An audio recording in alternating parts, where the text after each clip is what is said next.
প্রতিদিনই সড়কে ঝরছে প্রাণ। আজও নাটোরের গুরুদাসপুরে সহোদর সহ 4 জনের মৃত্যু হয়েছে।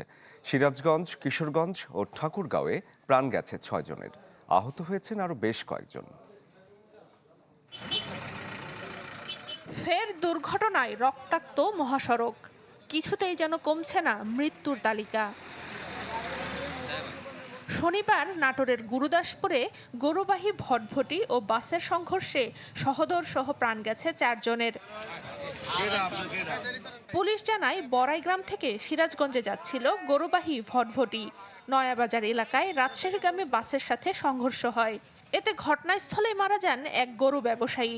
আহতদের উদ্ধার করে স্থানীয় হাসপাতালে নেওয়া হলে মারা যান আরও 3 জন। অবস্থার অবনতি হওয়ায় 3 জনকে পাঠানো হয়েছে রাজশাহী মেডিকেলে।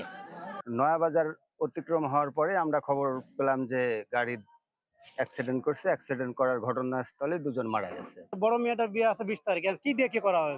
এই ফ্যামিলি করার মতো কেউ নাই, যে আমরা হয়তো পরিবারের মতো কেউ নাই। 2 ভাই মারা গেছে এবং ছোট যে ভাইটা, তার 3টা মেয়ে আছে। একটা মেয়ের বিয়ে দিচ্ছে, সেভাবে এখনো তাকে তার স্বামীর বাড়ি এখনো পাঠাতে পারেনি। সিরাজগঞ্জের নলকায় বাস ট্রাক সংঘর্ষে নিহত হয়েছেন 2 জন।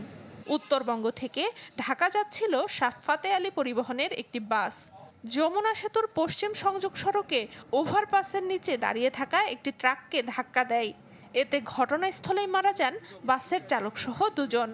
গাড়িটা যে দ্রুত গতিতে আসছে, এটা যদি আন্ডারপাসের উপর দেওয়া যায় তো হাইওয়ে রাস্তা দিয়ে, তাহলে আমার মনে হয় এই অ্যাক্সিডেন্টটা হতো না। শাহপথে গাড়ির উত্তরবঙ্গে আমার ঢাকামুখী যে গাড়ি যাচ্ছে, সেই যে গাড়ির যাত্রী 2 জন যাত্রী ঘটনাস্থলে নিহত হয়।